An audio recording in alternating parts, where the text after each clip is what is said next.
बच्चों welcome to के science academy. बच्चों आज हम लोग डिस्कस करने वाले हैं इलेक्ट्रोकेमिस्ट्री चैप्टर, जो क्लास 12th का जो सेकंड चैप्टर है फर्स्ट बुक का, उसको हम लोग डिस्कस करने वाले हैं। तो बच्चों जिन बच्चों ने इससे पहले का वीडियो नहीं देखा है वो आप लोग चैनल को सब्सक्राइब कर लो और उस वीडियो को भी जाकर देख लो बच्चों।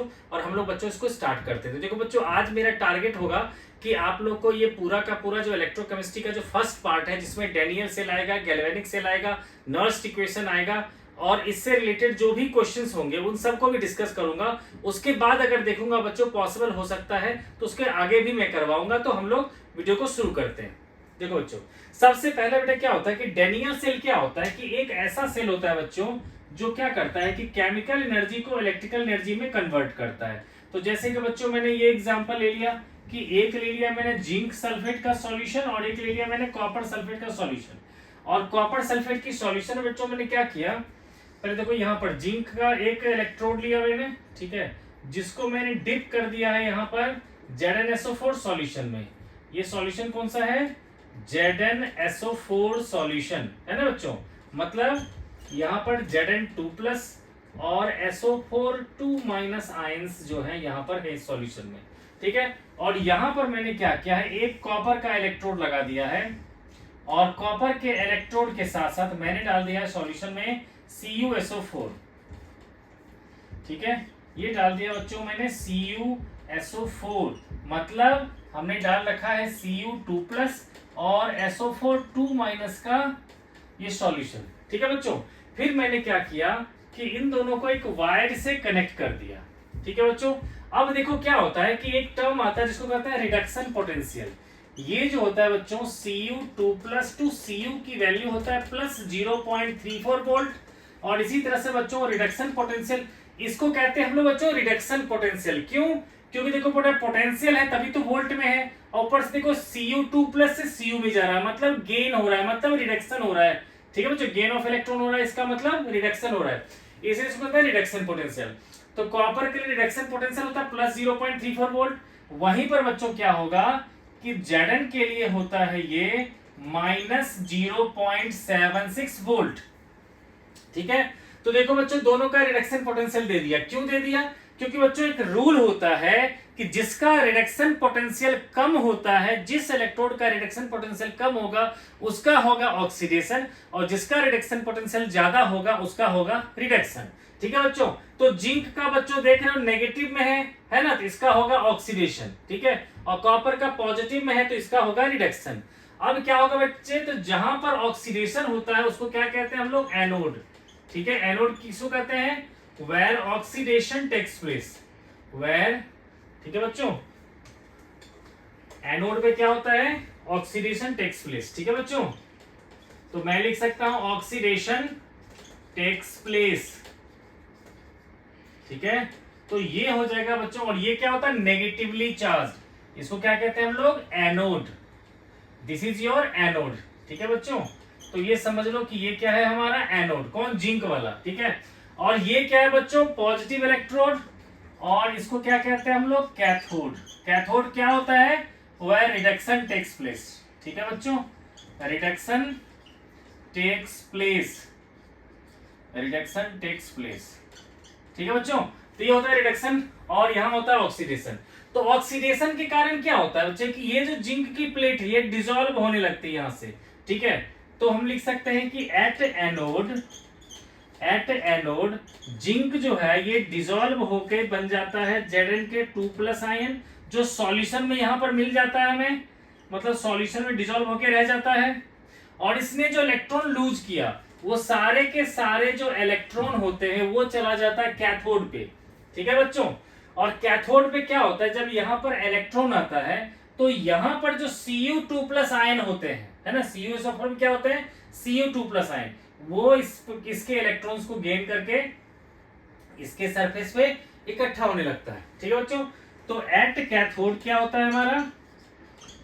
एट कैथोड हम लोग लिखते हैं कि Cu2+ जो सॉल्यूशन में था उसने 2 इलेक्ट्रॉन गेन किया और बन गया कॉपर का इलेक्ट्रोड, ठीक है। तो ओवरऑल रिएक्शन क्या लिखेंगे हम लोग?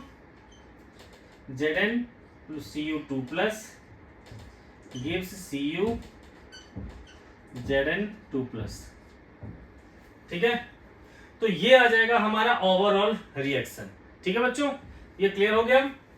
This is the overall reaction. Okay बच्चों, अब देखो बच्चों क्या होता है कि कुछ देर के बाद यहां पर Zn2+ आयन ढेर सारा इकट्ठा हो जाता है, और यहां पर क्या होता है कि जैसे कॉपर सल्फेट में से Cu2+ तो यहां डिपॉजिट हो गया, और यहां पर हमारे पास फ्री में मिल जाएगा SO4 और यहां पर ढेर सारे Zn2+, यानी कि नेगेटिव इलेक्ट्रोड पे ढेर सारा पॉजिटिवली चार्ज यहां इकट्ठा हो जाता है, इस पॉजिटिव इलेक्ट्रोड पे ढेर सारा नेगेटिव चार्ज इकट्ठा हो जाता है, और ये रिएक्शन रुक जाता है फर्दर। तो हम क्या करते हैं बच्चों, इस रिएक्शन को कंटिन्यू करने के लिए हमें क्या करना पड़ेगा, इन चार्जेस को न्यूट्रलाइज करना पड़ेगा, है ना बच्चों। देखो क्या होगा कि एनोड पर जो जिंक मेटल यहाँ डिसॉल्व हुआ है, जिसे Zn2+ आयन दे दिया है, और कॉपर सल्फेट में से कॉपर तो क्या किया, सल्फेट को छोड़ करके यहाँ पर डिपॉजिट हो गया, तो अब कुछ देर के बाद सल्फेट आयन यहाँ इकट्ठा है, कुछ और Zn2+ आयन इकट्ठा है, तो इस ये रिएक्शन रुक जाएगा। तो इसको कंटिन्यू करने के लिए हमें क्या करना पड़ेगा, इसके साथ कोई नेगेटिव चार्ज आयन देना पड़ेगा, ठीक है ना। तो अब इसके लिए क्या करते हैं हम लोग, एक सॉल्ट ब्रिज यूज करते हैं।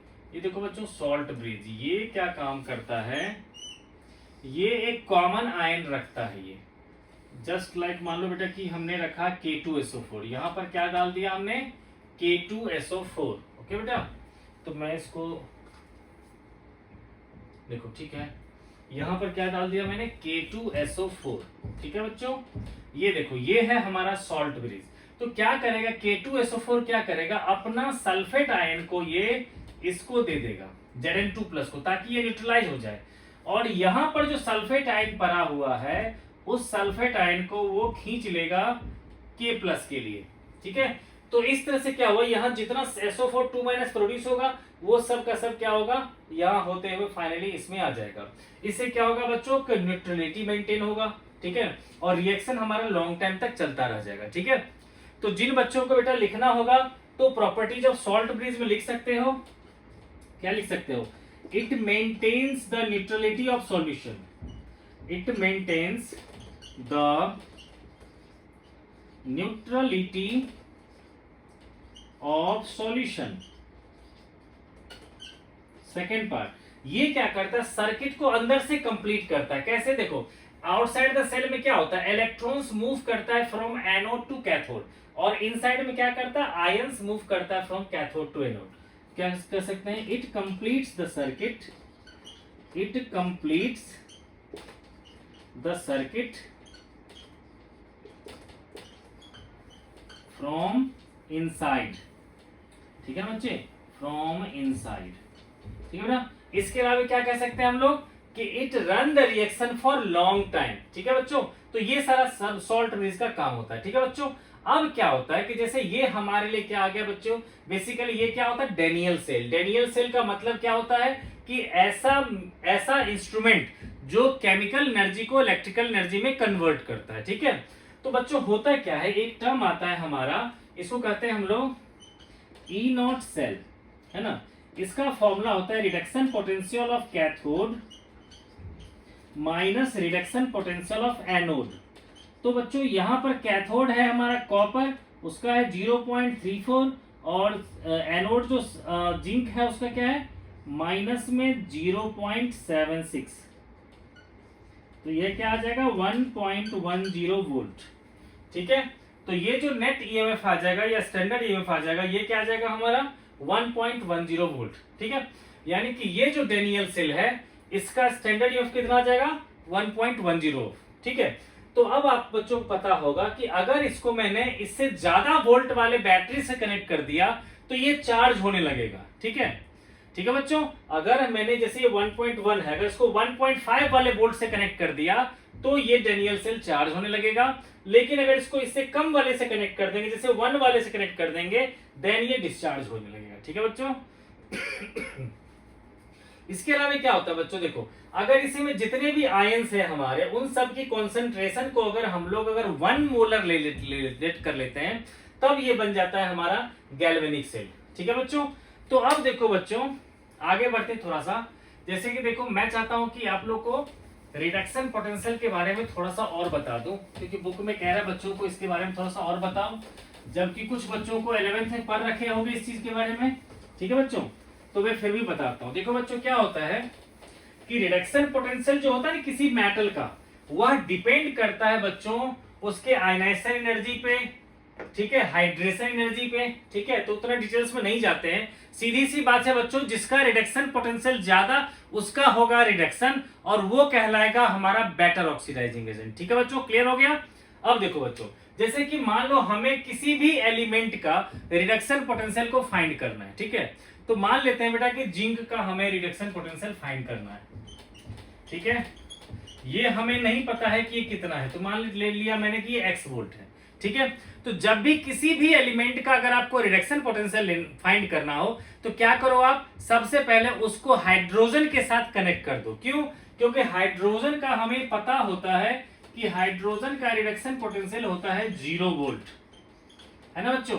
तो अब देखो, हमें इसको एनोड ले लेंगे, इसको कैथोड लेकर के एक सेल बनाएंगे, ठीक है बच्चों। और उसके लिए जब हम लोग ई नोट सेल निकालेंगे, तो आप लोग क्या कहोगे सर, ई नोट सेल होगा reduction potential of hydrogen minus reduction potential of Zn, है ना बच्चों। तो ये होता है 0 माइनस एक्स, और जब इसको सॉल्व करोगे तो आ जाएगा बच्चों 0.76, है ना। तो इससे x की वैल्यू क्या आएगा, माइनस 0.76 वोल्ट, ठीक है। तो जिस तरह से हमने Zn का निकाला, आप चाहते तो कॉपर का भी निकाल सकते थे, ठीक है। मतलब किसी भी एलिमेंट को अगर रिडक्शन पोटेंशियल निकालना है, तो उसको हम लोग हाइड्रोजन के साथ कनेक्ट करके उसका स्टैंडर्ड ईएमएफ निकाल लेंगे, और उससे उस एलिमेंट का हमें रिडक्शन पोटेंशियल निकल जाएगा, ठीक है बच्चों। इसके अलावा बच्चों क्या बात होती है कि जैसे कि हमें चेक करना है किसी रिएक्शन को, ठीक है। तो किसी भी रिएक्शन के लिए बच्चों क्या होता है, जैसे देखो पता है आप लोग को, किसी भी रिएक्शन के लिए जो फ्री एनर्जी चेंज होता है या गिब्स एनर्जी चेंज होता है, उसको क्या होना चाहिए, लेस देन 0। अगर आप स्टैंडर्ड ईएमएफ के टर्म्स में लिखोगे तो ये होता है हमारा minus NF E nought cell, इसको भी क्या होना चाहिए 0। क्यों बच्चों, क्योंकि रिलेशन होता है हमारा कि डेल्टा जी नॉट होता है minus NF E nought cell, ठीक है। तो अगर मान लो हम डेल्टा जी को अगर हमने लेस देन 0 करा, तो minus NF E nought cell को भी लेस देन 0 करना पड़ेगा। तो ई नॉट सेल जो होगा हमारा, वो क्या होगा, ग्रेटर देन 0, ठीक है। यानी कि किसी भी रिएक्शन के लिए अगर delta G not less than 0 है, तो ई नॉट सेल क्या होगा, पॉजिटिव, है ना बच्चों। इसका मतलब हो गया कि फॉर एनी फिजिबल रिएक्शन क्या कह सकते हैं बच्चों, डेल्टा जी नॉट होगा लेस देन 0, या फिर ई नॉट सेल होगा बच्चों ग्रेटर देन 0। ओके। तो अब बच्चों, जैसे कि क्वेश्चन आप लोग से पूछ रखा है कि can we store copper sulphate into zinc pot, question है कि can we store CuSO4 into Zn pot, ठीक है। कि जिंक के बर्तन में क्या हम कॉपर सल्फेट को रख सकते हैं कि नहीं रख सकते, ठीक है बच्चों। तो हम लोग देखते हैं बच्चे, हम लोग सबसे पहले क्या करेंगे, लेट करेंगे कि ये रिएक्शन हो जाएगा, और उस रिएक्शन के लिए ई नोट सेल की वैल्यू निकालेंगे। अगर वो E naught cell value more than positive हो गया, तब तो रिएक्ट कर लेगा, तो इसका मतलब स्टोर नहीं कर सकते। अगर ई नोट सेल की वैल्यू अगर लेस देन 0 आ गया, इसका मतलब रिएक्ट नहीं करेगा, ठीक है। तो हम उसको रख सकते हैं, ठीक है बच्चों।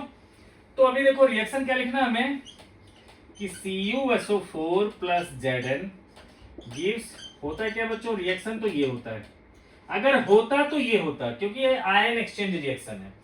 और आप लोग चाहो तो उसको ऐसे भी लिख सकते हो, Cu2 प्लस पर Zn डाला तो ये क्या बन गया, Zn2 प्लस Cu, है ना। तो इसमें क्या हो रहा है, Cu2 प्लस से Cu में जो जा रहा है, इसका क्या हो रहा है बच्चों, रिडक्शन, और इसका क्या हो रहा है, ऑक्सीडेशन, है ना। तो जिसका होता है बच्चों रिडक्शन, है ना, तो उसका रिडक्शन पोटेंशियल माइनस जिसका होता है ऑक्सीडेशन, उसका रिडक्शन पोटेंशियल, यही लेते हैं ना बच्चों हम लोग। तो ई नॉट सेल यहां निकालेंगे हम लोग, तो क्या होगा, जिसका रिडक्शन हुआ उसका रिडक्शन पोटेंशियल, मतलब तो लिखेंगे reduction potential of Cu2 plus two Cu minus reduction potential of Zn2 plus two Zn। ये आता है 0.34, माइनस में माइनस 0.76, यानी कि प्लस में आ गया 1.10 वोल्ट, है ना। यानी कह सकता हूं कि ई नोट सेल की वैल्यू जो है बच्चों, वो क्या हो, ग्रेटर देन 0। तो डेल्टा जी नोट क्या होगा, less than 0, hence they react, कह सकते हैं हम लोग कि hence they react, hence they react, therefore can't store। ठीक है बच्चा, तो लिख सकते therefore can't store। ठीक है ना बच्चों, यानी कि हम कह सकते हैं कि कॉपर सल्फेट को जिंक के बर्तन में स्टोर नहीं कर सकते। क्यों? क्योंकि कॉपर सल्फेट ने जिंक के साथ रिएक्ट कर लिया। कैसे पता चला? क्योंकि इस रिएक्शन के लिए जब हमने ई नॉट सेल की वैल्यू निकाला तो वो आ गया मोर देन 0, पॉजिटिव आ गया। तो ई नॉट सेल पॉजिटिव है, मतलब वो रिएक्ट कर लेंगे, और कोई चीज रिएक्ट कर लेगा तो उसमें हम नहीं रखेंगे। ठीक है बच्चों, अब चलते हैं बच्चों नर्स्ट इक्वेशन की तरफ। ठीक है, जो बच्चों बहुत ज्यादा इंपॉर्टेंट है बच्चों। ठीक है, तो देखो नर्स्ट इक्वेशन के क्वेश्चन एक तो आता ही आता है बोर्ड में।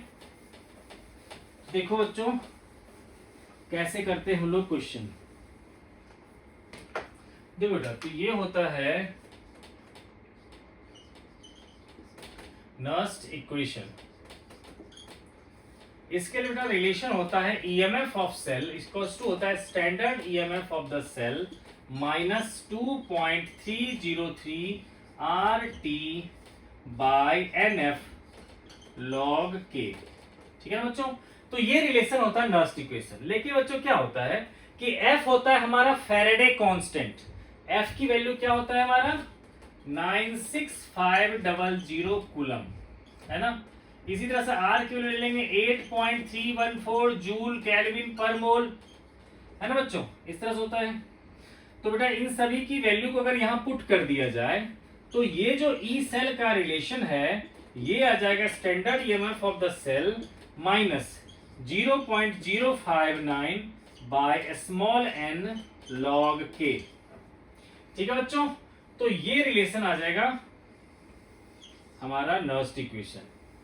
ठीक है, तो अब बच्चों एक एग्जांपल ले लेते हैं। ठीक है, तो देखो जैसे बेटा कहीं रिएक्शन लिखा हुआ है Zn 2 प्लस 0.02 मोलर, यहां लिखा हुआ Cu2 प्लस 0.4 मोलर Cu। ठीक है, साथ साथ हमें दे रखा होगा बेटा सबके रिडक्शन पोटेंशियल दे रखा होगा।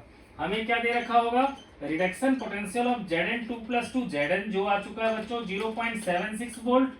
Reduction potential of Cu2 plus 2 Cu ये है बेटा 0.34 वोल्ट, है ना। ये सब जनरली रिडक्शन पोटेंशियल हमें गिवन होता है। ठीक है बच्चों, तो अब देखो ये जो लेफ्ट वाला ये बेटा क्वेश्चन है, तो कह रखा है आपसे फाइंड ईएमएफ ऑफ सेल। ठीक है बच्चे, तो आपसे पूछ रहा है इसका जो है ईएमएफ फाइंड करो। उसके बाद ये भी पूछा है इसमें बताओ एनोड कौन है, कैथोड कौन है, सॉल्ट ब्रिज कौन है। तो देखो बच्चों जो लेफ्ट साइड वाले होते हैं इसको कहते हैं हम लोग एनोड, जिसका हो रहा है ऑक्सीडेशन। जो राइट साइड वाले होते हैं बच्चों उसको कहते हैं हम लोग कैथोड। ठीक है, और बीच में जो डबल लाइन है इसको लिखते हैं हम लोग सॉल्ट ब्रिज। ठीक है बच्चे, ये हो गया सॉल्ट ब्रिज। तो देखो बच्चों इसको हम लोग कैसे सॉल्व करेंगे। ठीक है, तो मैं इसको रब कर रहा हूं बेटा, तो एक बार आप लोग देख लेना। ठीक है, फॉर्मूला आप लोग को पता होना चाहिए बच्चों, तभी इस क्वेश्चन को कर पाओगे। तो सबसे पहले हम लोग क्या करेंगे, एनोड और कैथोड पे क्या क्या रिएक्शन होता है वो सब हम लोग लिख लेंगे। ठीक है बच्चों, तो एनोड ये है, तो लिखेंगे हम लोग at anode Zn gives Zn2 plus 2 electron, और at cathode Cu2 plus 2 electron gives Cu।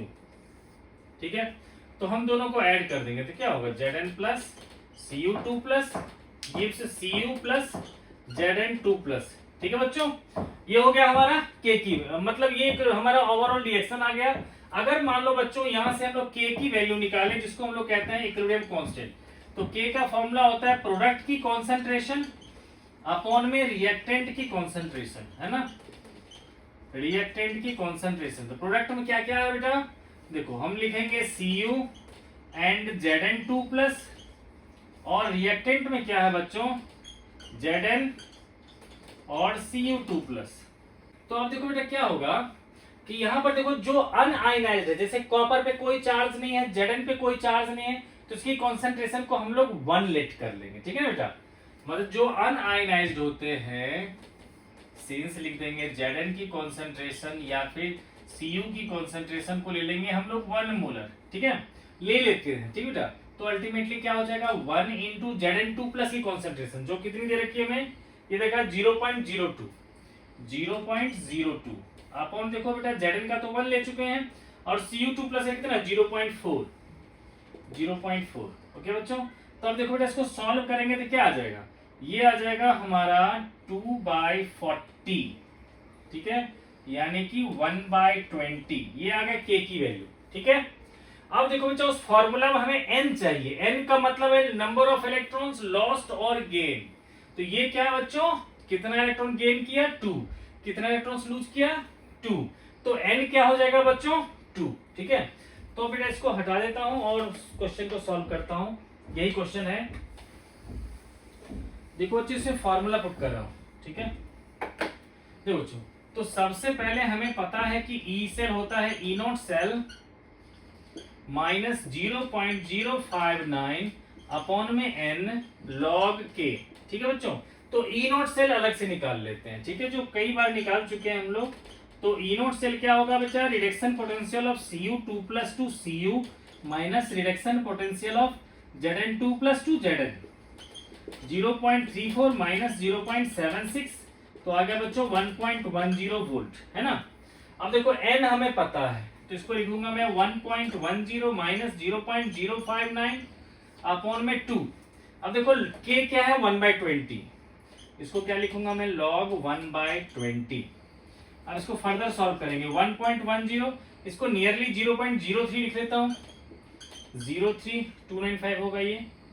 अब देखो log 1/20 क्या लिख सकता हूं, log 1 माइनस log 20, तो 1.10 माइनस ये है 0.03, देखो log 1 होता है 0, log 1 के लिए क्या होता है 0, और log 20 क्या होगा बच्चों, तो देखो log 20 को कोई अगर लिखना चाहे तो क्या लिख सकता है कि log 20 होगा हमारा log 2 इंटू 10, यानी कि log 2 प्लस log 10, है ना बच्चों।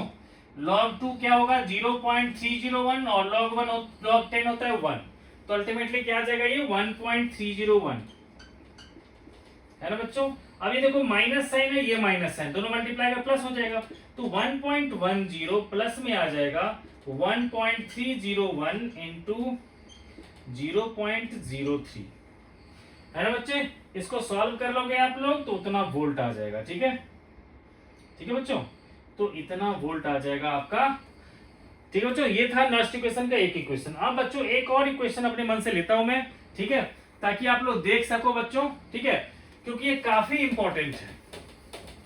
तो एक और रिलेशन लेता हूं, एनसीईआरटी में देखो ढेर सारा क्वेश्चन दे रखा है इस पर प्रैक्टिस के लिए, तो आप लोग बेटा उससे कर लेना, लेकिन फिलहाल मैं एक और क्वेश्चन चाहता हूं कि आपको मैं इसी तरह का करवा दूं।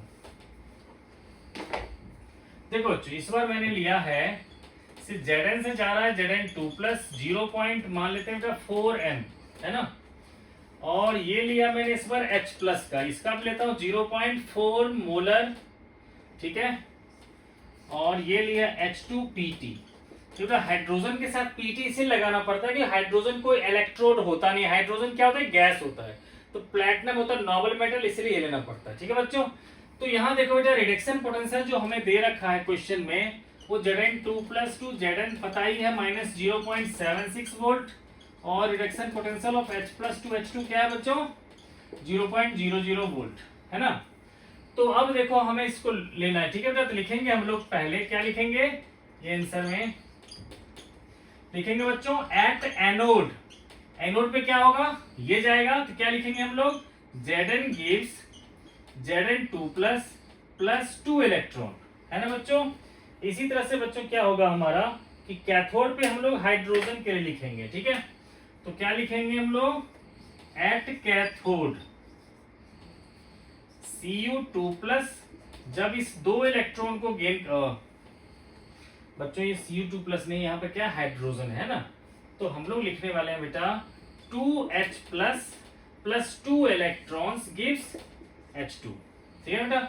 एनोड पे ये कैथोड पे ये, तो ओवरऑल रिएक्शन क्या हो जाएगा Zn plus 2H plus gives Zn2 plus H2, ठीक है बच्चों। अब देखो आपको बता चुका पहले भी कि Zn और H2 इस पर कोई चार्ज नहीं है, इसकी कॉन्सेंट्रेशन क्या लेंगे हम लोग 1।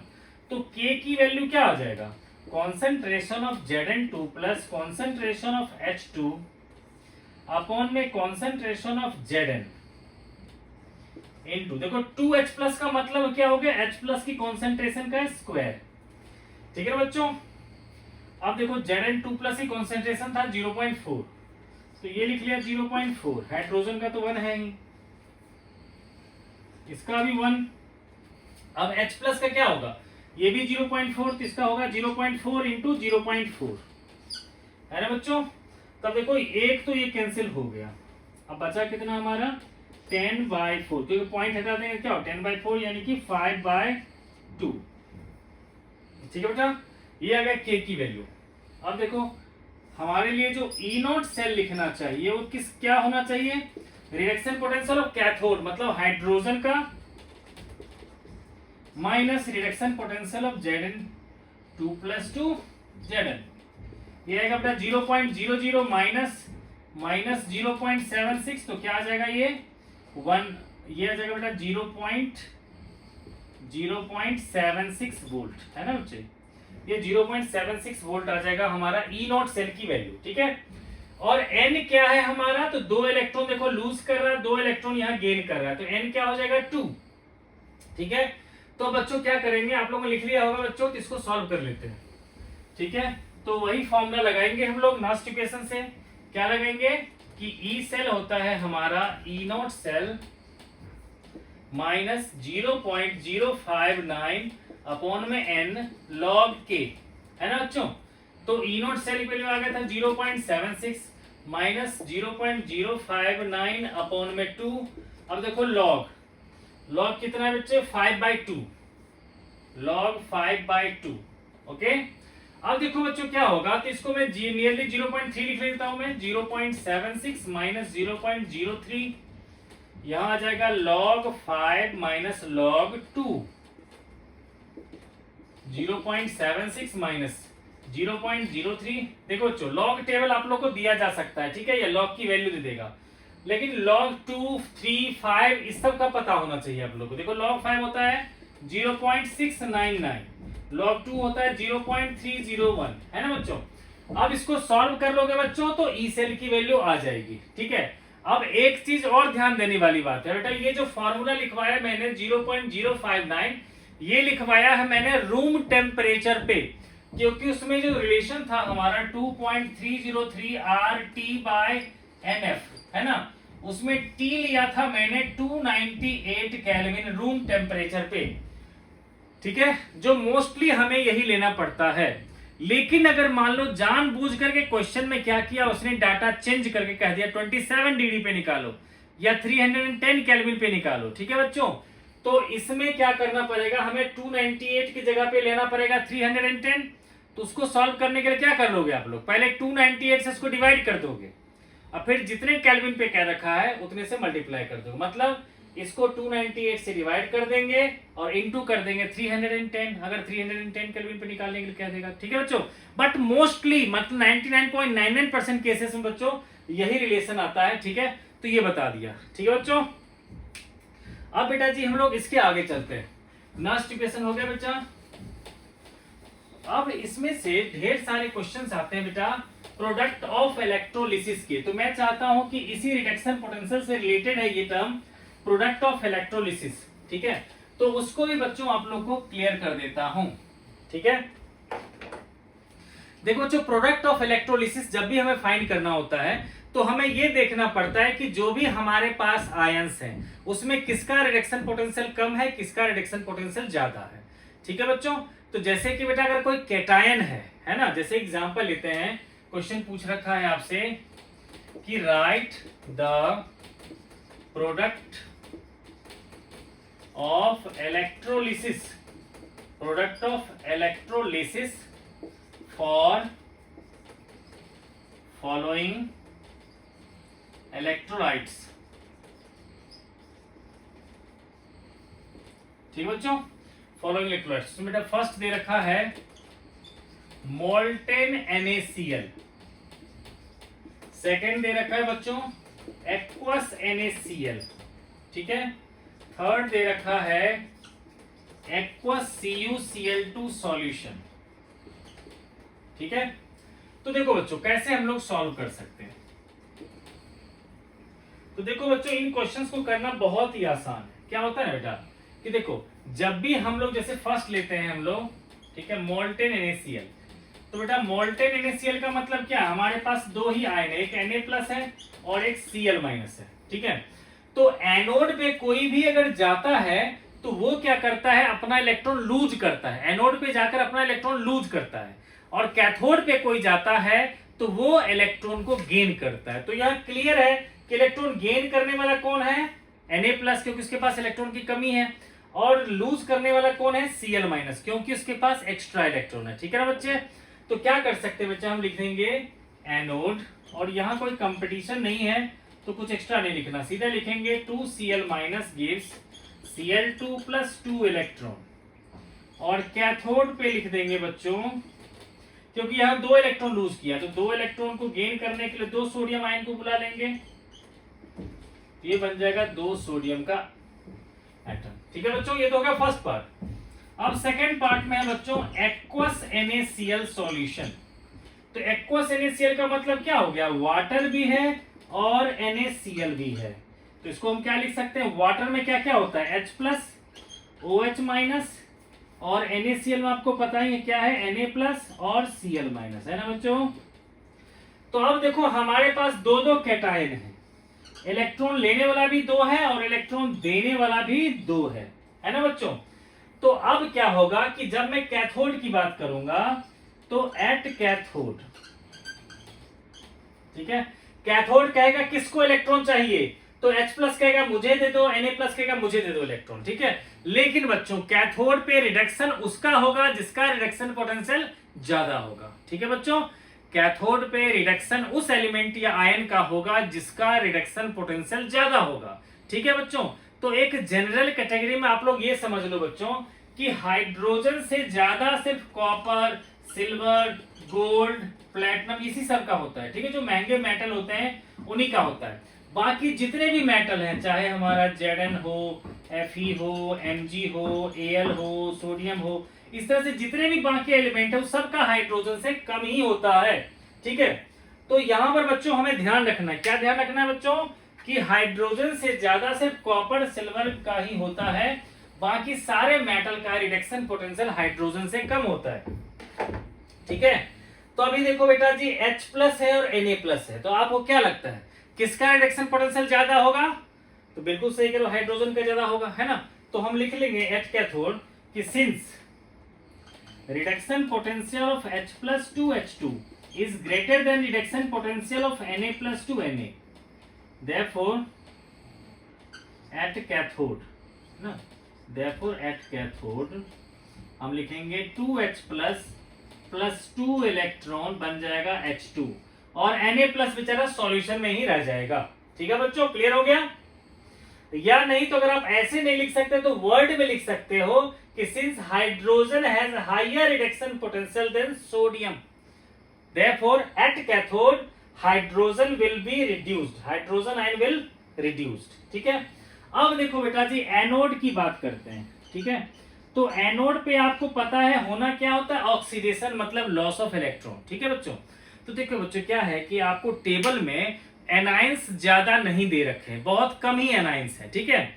मतलब हैलाइड में है कुछ Cl, Br, I इस तरह से कुछ दे रखे हैं, OH- भी दे रखा है आपको, लेकिन जैसे सल्फेट भी हो सकता है, नाइट्रेट भी हो सकता है, ऑक्सलेट भी हो सकता है, बहुत सारे हो सकते हैं, ठीक है। तो सबकी वैल्यू दे नहीं रखा है। तो हमें क्या करना है, आपको बेसिकली मैं एक शॉर्टकट बता सकता हूं मैं आप लोग को इस तरह से कि जब भी कभी हैलाइड आ जाए, ठीक है, उसके कंपटीशन में चाहे कोई भी हो, जैसे यहां पर Cl- के कंपटीशन में कौन है, OH-, ठीक है। तो कोई भी हो हैलाइड के कंपटीशन में आप तो कह दो आप कि हैलाइड का रिडक्शन पोटेंशियल कम होता है और उसी का होगा ऑक्सीडेशन, ठीक है बच्चों।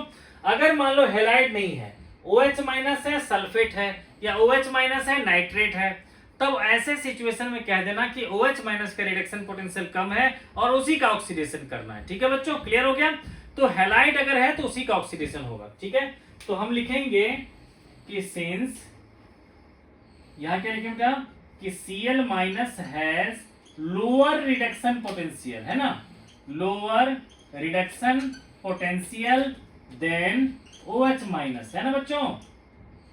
देयरफॉर एट एनोड क्या होगा, 2Cl नेगेटिव लूज करेगा 2 इलेक्ट्रॉन को, ठीक है ना।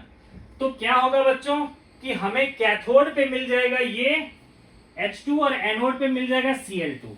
बाकी का सॉल्यूशन में कौन रह गया, OH माइनस, ठीक है, और क्या रह गया हमारा Na प्लस, है ना, यानी कि सॉल्यूशन में रह जाएगा NaOH। ठीक है बच्चों, क्लियर हो गया।